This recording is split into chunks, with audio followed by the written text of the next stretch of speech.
Bonjour messieurs, dames, ici l'émission Occident. J'espère que vous allez bien. Donc on est en pleine période électorale. Alors j'ai décidé un peu d'aborder des sujets un peu plus étrangers.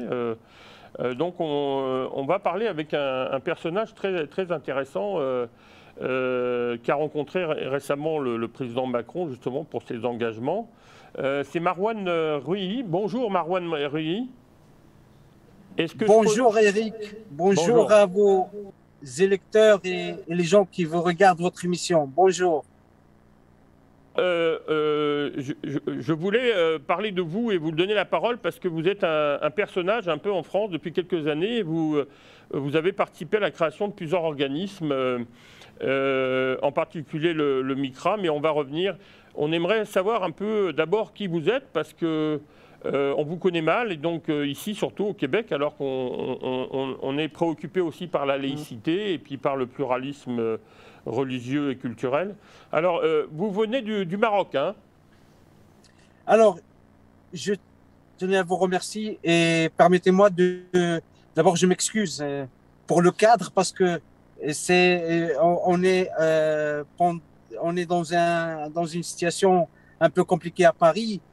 Il y a beaucoup de travaux, il y a beaucoup parce que la politique de la mairie de Paris, c'est moins de véhicules, ce qui fait il y a trop de bouchons. Donc, j'avais pas le choix. Je m'excuse parce que j'ai resté dans ma voiture pour pas rater ce rendez-vous avec vous et avec vous, les gens qui vous regardent. Je m'excuse pour le retard.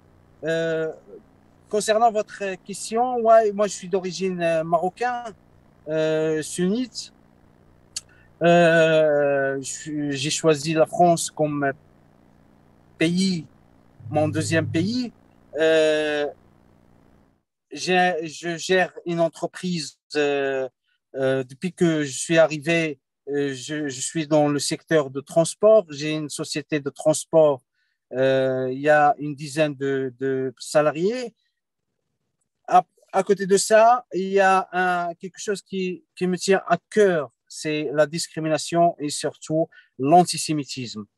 Donc, depuis mon arrivée en France, j'étais surpris par cette montée de racisme et surtout l'antisémitisme envers la communauté juive de France. Et j'étais adhéré à plusieurs mouvements.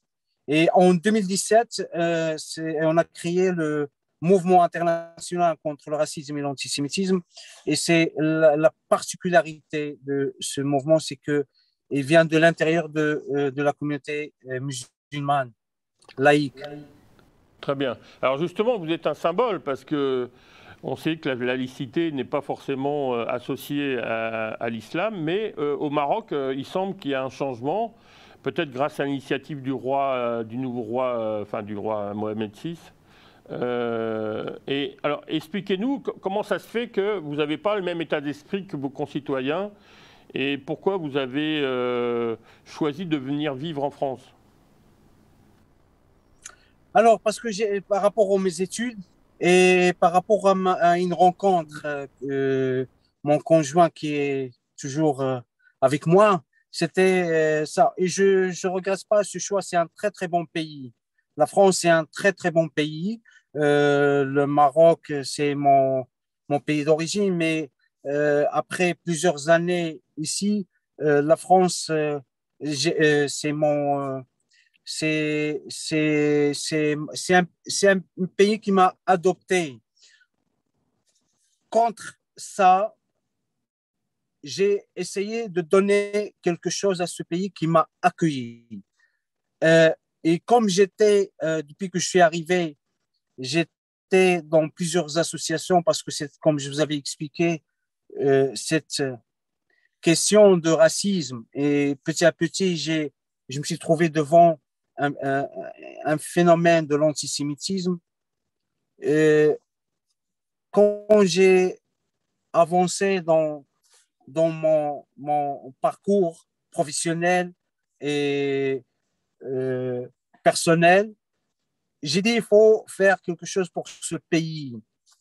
Et c'était à partir de là que j'ai décidé de créer un mouvement, de lutter. C'est, nous, c'est la continuité. Il y a des associations des organisations qui font un travail remarquable. Nous, on vient pour continuer ce travail avec et collaborer avec déjà les associations qui sont sur place, qui font un travail remarquable. Et vous savez très, très bien mieux que moi que la France, peut-être la France, c'est la première. Il y a un ministère qui a été créé en 2016 contre le racisme et l'antisémitisme. À quel point, et contre aussi anti-LGBT, et à quel point que cette question de l'antisémitisme est très présente, malheureusement, dans la société française. Vous avez aussi une culture religieuse, puisque vous avez, avant de créer donc le mouvement international contre le racisme et l'antisémitisme, donc, qui s'appelait avant Musulmans Initiative contre le racisme et l'antisémitisme, qui est rattaché à la fondation Anna Lindh, on va en reparler après. Vous avez participé à la création d'un comité interreligieux pour une éthique universelle et contre la xénophobie. Et vous parliez de la LGBT. Est-ce que vous êtes homosexuel ou est-ce que vous avez des amis qui le sont? Non, c'est en 2005, en 2005, il y avait un très bon projet. Tellement la société ici, c'est magnifique. Il y a des choses magnifiques. Mais les gens, ils sont loin. Il y avait un problème de connexion entre les gens. On a décidé, il y avait un projet qui était mené, de créer la connexion par la proximité, le territoire, chaque quartier, créer des antennes pour que les gens puissent se rencontrer, de se parler. L'idée, c'est vous savez, quand vous parlez, il y a beaucoup de problèmes avec le dialogue, on règle beaucoup de problèmes. Petit à petit. Je appartiens pas à la communauté gay, mais cette question aussi, ça me touche énormément parce qu'il y avait beaucoup d'agressions. J'avais aussi des amis qui appartenaient à cette communauté, mais c'est une cause parmi les causes qui me touchent aussi. Que tellement la France est un très bon pays, mais malheureusement, il y a à l'intérieur des minorités qui essayent toujours de déstabiliser la majorité, soit avec des actes antisémites, avec des actes racistes, ou avec des actes contre la communauté LGBT. Donc, nous, j'ai participé à la création de ce comité interreligieux pour créer des antennes dans chaque quartier. J'ai quitté cette organisation qui est reconnue par l'État et après, il y avait les attentats. Et comme vous savez, Paris était touché. La France était touchée, mais Paris aussi, elle était touchée. Et parmi les gens qui étaient touchés, des membres, beaucoup de la communauté juive de France. Il a fallu réagir. Il a fallu faire quelque chose. Et donc, moi, avec un groupe, on a créé en 2017 les musulmans contre l'antisémitisme. De dire, on a ramené un projet, c'est pour dire qu'on n'adhère pas au club, entre guillemets, de ces gens-là, c'est qui véhiculent la radicalisation, qui véhiculent la haine. Nous, on n'appartient pas à ces gens-là. Nous, on appartient à la nation ici en France. C'est un pays qui nous a accueillis. Donc, nous, on est là. On voudrait vivre. On vit. Et il y a les enfants qui sont là. Notre avenir et l'avenir de nos enfants qui est menacé. Donc, on a dit, on est là et on va mener pas un combat, mais on va donner notre voix aussi. Et à partir de là, on a créé ce mouvement de lutter contre le racisme et l'antisémitisme. Vous êtes assez oui. vous êtes assez original parce que vous utilisez la nourriture, c'est-à-dire vous utilisez des ateliers pour faire connaître les plats traditionnels avec des chefs israéliens, un chef musulman, un chef, on va dire chrétien. Et vous faites des rencontres pour les 15-17 ans, donc vous axez vos actions sur les jeunes, parce que vous avez raison, c'est l'avenir. Parlez-nous un peu de ces initiatives, de ces ateliers. Les politiques, ils font leur travail. Il y a des gens magnifiques qui ont installé des lois. Pas toujours facile.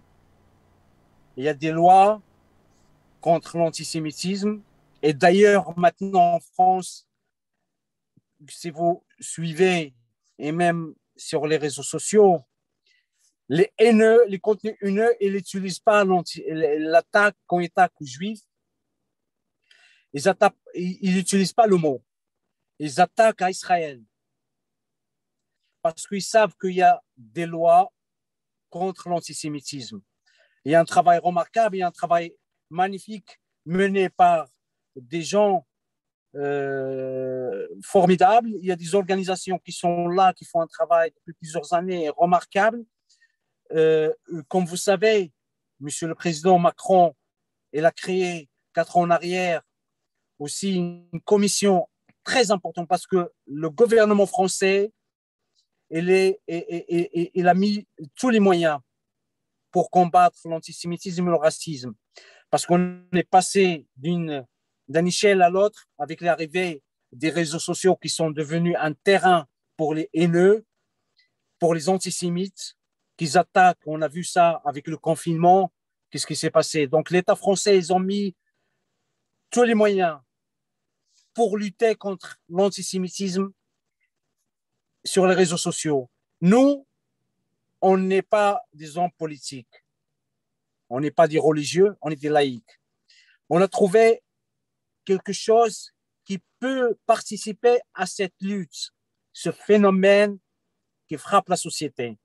Donc, on a trouvé que l'art culinaire, c'est un facteur important. Elle était avant. L'histoire, elle a éloigné, malheureusement. Mais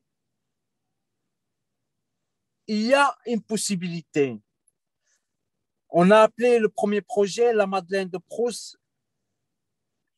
On a mentionné Madeleine de Proust par rapport, vous savez mieux que moi, la méthode Proust. C'est que le jeune, il se souvient. Quand il va voir ce qu'on a fait, quelqu'un qui leur racontait des conneries, mais il voit devant lui ce qu'on a fait. D'ailleurs, c'était une magnifique expérience. Et il est devant lui l'homme ou la femme qui l'ont dit que c'est un méchant. Ils ont fait des ateliers et l'idée, c'était de ces ateliers que le jeune raconte l'histoire à l'intérieur de quand il arrive chez lui, au foyer, parce que le vrai problème aussi, ça vient des foyers. Le discours à l'intérieur des foyers, depuis l'arrivée, malheureusement, de la chaîne Al Jazeera. La chaîne Al Jazeera, il a participé à beaucoup de massacres. Depuis l'arrivée de la chaîne Al Jazeera, dans les foyers des banlieues en France, dans les quartiers populaires en France, un changement total. Donc, nous, on a donné, parce que, entre guillemets, pour ne pas aller plus loin dans ça, parce que la chaîne Al Jazeera, elle a participé aussi à ça. Et je pense que le Canada, il faut faire très attention aussi. Tous les pays qu'ils ont reçu cette chaîne, quand vous sortez, je me rappelle, dans la région parisienne, dans certaines villes, dans certains quartiers populaires, les paraboles partout. Et les paraboles, 24 heures sur 24, la chaîne Al Jazeera en arabe. La propagation énormément, c'était le lavage. On a vu après les attentats de 2015, ce qui est subi, Hypercacher, etc. Nous, à travers les ateliers, on a ramené, on a on a fait la connexion entre des gens qui veulent changer les choses. C'était de conviction juive, des Israéliens aussi, qui sont venus pour donner de leur temps, pour expliquer aux jeunes. Les jeunes, ils sont là. On a demandé aux jeunes, venez, au lieu de rester sur l'écran, venez voir de près ces gens-là. Est-ce qu'ils sont haineux? Non, c'est des gens qui, comme vous, ils ont un cerveau, mais ils font des travaux remarquables, ils font des choses remarquables. Pourquoi vous ne pouvez pas faire la même chose au lieu? Parce que Un dialogue. rester dans la haine, rester dans le refus de l'autre. Et je vous assure, après les ateliers, ils s'embrassent, ils sont contents, ils étaient très contents, les jeunes, parce qu'ils ont vu de près qu'ils ne sont pas des gens méchants. Je me rappelle, il y avait un magnifique chef étoilé israélien. Quand j'ai proposé le projet, il était très, très content. Et il n'a pas hésité une minute. Il a dit, oui, je vais venir, je vais expliquer aux jeunes, on va faire des ateliers de l'art, de la pâtisserie, de la cuisine. Et tout le monde, ils ont mis la main. Quand il y avait les fêtes de la communauté juive, il y avait des femmes qui sont venues participer à des ateliers en faveur des jeunes. Et c'était magnifique. Les gens, ils sont partis avec la réalisation qu'ils ont fait. Ils sont partis à la maison, ils ont raconté l'histoire et c'était un très bon projet. L'art culinaire, c'est l'un des facteurs très importants pour lutter contre le refus de l'autre et contre surtout l'antisémitisme. Parce qu'il y avait un problème en France chez les jeunes, que j'ai remarqué, c'est que souvent, parmi eux, ils pensent que le judaïsme n'est pas ancien.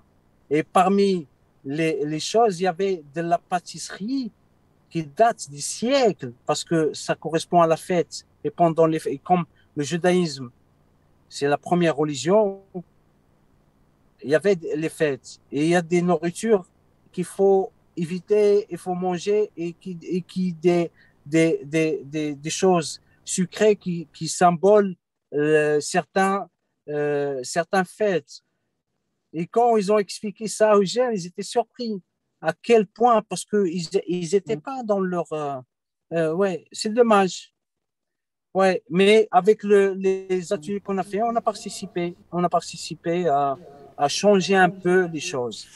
Mais c'est ça, je voulais reprendre la parole parce que je trouve que c'est important. Vous essayez de reconstituer du dialogue avec des chefs israéliens, des Français d'origine tunisienne, des Marocains, enfin des gens de différentes cultures et différentes religions, pour rétablir une sorte de dialogue qui avait comme disparu, surtout après l'attentat du 11 septembre, mais avec les attentats qu'il y a eu effectivement en France et dans les banlieues que je connais bien. Moi, j'ai habité Aulnay-sous-Bois et j'étais pas loin des 3000 et des 4000, tu vois. Alors, je voulais vous parler d'une tribune importante qui a eu le 4 mai 2018 dans Le Monde et puis aussi dans Le Parisien. Et vous m'avez dit que vous aimeriez bien dire votre avis sur les origines de cet antisémitisme et justement la façon dont vous essayez de lutter contre ça. Comme je vous avais expliqué, Eric, nous, on essaye de signaler. Aujourd'hui, il y a un combat incroyable. Qu'on peut pas, c'est un combat long, difficile. Sur Internet. L'Internet, c'est devenu le terrain des haineux.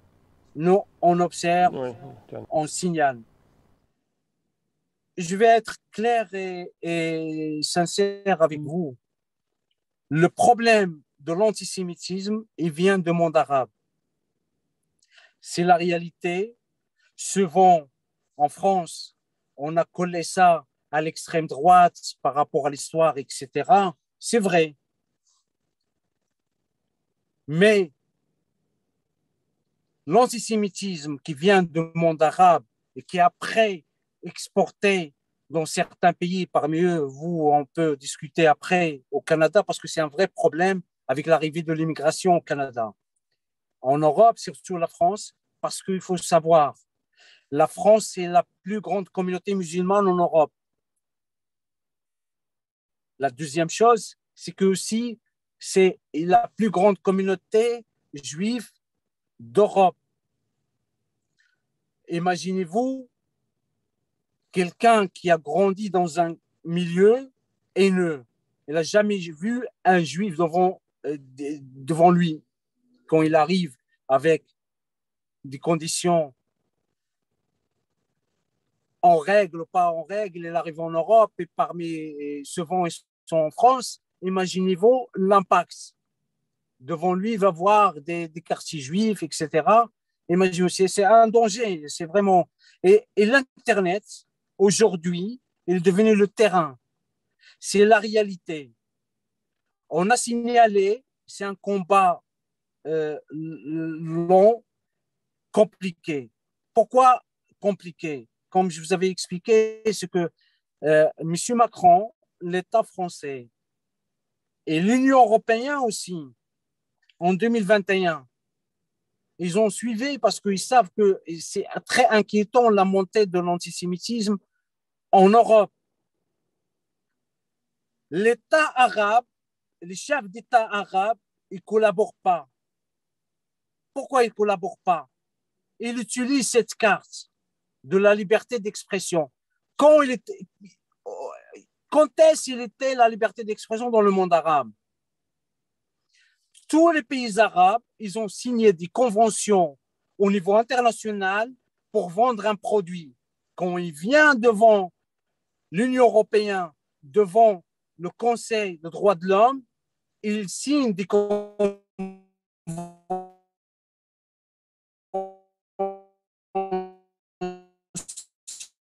contre le racisme et l'antisémitisme. Ils disent, ouais, nous, on d'insulter, on refuse ça. Ils ont installé aujourd'hui dans tous les réseaux, en arabe, sur Twitter, sur Facebook, tous les réseaux sociaux. On a vu après le confinement, jusqu'à aujourd'hui, et on a des dossiers qui sont compliqués, qui ne veulent plus collaborer. Des gens sur YouTube qui ont des chaînes, 80% des chaînes de monde arabe, ils véhiculent la haine, ils véhiculent l'antisémitisme. Ils parlent de l'économie, il y a les juifs. Ils parlent de sport, il y a les juifs. Ils parlent de l'agriculture, il y a les juifs. Ils insultent, il y a des propos. Ils ont beaucoup de gens. Et je vais aller plus loin que dernièrement, il y avait une visite de M. Macron en Algérie. Ils ont annoncé que le grand rabbin de France va accompagner M. le Président en Algérie. Imaginez-vous la haine qui est sortie sur les réseaux sociaux, les insultes, c'était vraiment triste de voir ça. Et parmi eux, il y avait des journalistes certifiés par Twitter et par Facebook qui ont écrit, on est très contents que on a dégagé les Juifs de chez nous. Ils ont utilisé des mots comme ça sur des publications qu'on a toujours, on a vu, tout le monde entier, on a vu, des publications qui sont très contents et fiers d'écrire aux gens des milliers qui sont derrière eux, qui suivent ce qu'ils disent, et ils saluent ces gens-là, les commentateurs, et ils sont très contents, ouais, ils mettent des likes, des j'aime, parce qu'il a dit que je suis très fier, que mes ancêtres, ils ont fait dégager les Juifs de cette terre. Et ils sont certifiés par eux. Donc le combat aujourd'hui, vous pourriez donner, c'est les réseaux sociaux. Oui, mais pour conclure cette entrevue, malheureusement, est-ce que vous pourriez donner vos coordonnées pour que, si les gens veulent vous contacter pour vous aider dans votre combat? Alors, vous avez le site Mikra, www.mikra.fr. Vous avez la page sur les réseaux sociaux Mikra. sur Twitter, MICRA, Mouvement international contre le racisme et l'antisémitisme, et sur Facebook aussi, MICRA, Mouvement international contre le racisme et l'antisémitisme. Je laisse le mot de la fin.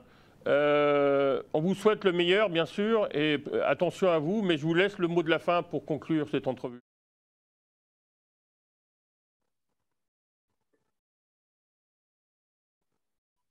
Si vous voulez, donnez-nous un message pour conclure.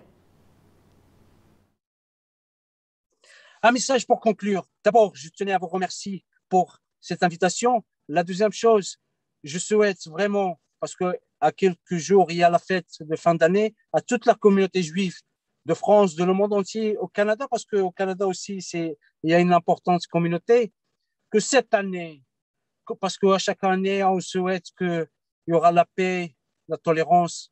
Malheureusement, chaque année, j'espère que cette année, qu'il y aura une collaboration concrète du gouvernement des pays arabes, de la Ligue arabe, de lutter sincèrement de ce... Moi, je suis très fier de lutter contre l'antisémitisme parce que c'est le plus ancien que cette haine qu'a connue l'humanité. Et on ne peut pas, Eric, on ne peut pas, le monde arabe, ce qu'ils disent, qu'ils véhiculent, on ne peut pas demander droits de l'homme et on est haineux, on est antisémite. On ne peut pas. Quelqu'un qui sort, qui quitte son pays, parce que quand il lui dit, ouais, il n'y a pas de droits de l'homme, et à côté, sur Twitter, il insulte et véhicule l'antisémitisme et le racisme, c'est pas compatible. Donc, c'est mon message, parce que il y a un danger, il y a un trait, le danger encore, c'est dans l'avenir, avec l'arrivée des vagues des immigrés en France et en Europe, remplis de haine. Donc, s'il n'y a pas une décision, une volonté des chefs d'État, du gouvernement arabe de lutter contre ce phénomène, il y aura beaucoup de massacres comme les attentats qu'ils ont subis Paris. Et Canada aussi, pas loin, parce qu'avec l'arrivée des immigrés sur le sol, il faut faire très, très attention. Merci beaucoup Marwan Ruhi. Je vous rappelle qu'on était avec Marwan Ruhi, le fondateur, en tout cas un des fondateurs du mouvement international contre le racisme et l'antisémitisme, qui est d'origine marocaine et qui est un citoyen musulman, donc qui milite aussi pour la laïcité. On le remercie beaucoup pour son témoignage et on lui souhaite bonne continuation. Merci beaucoup.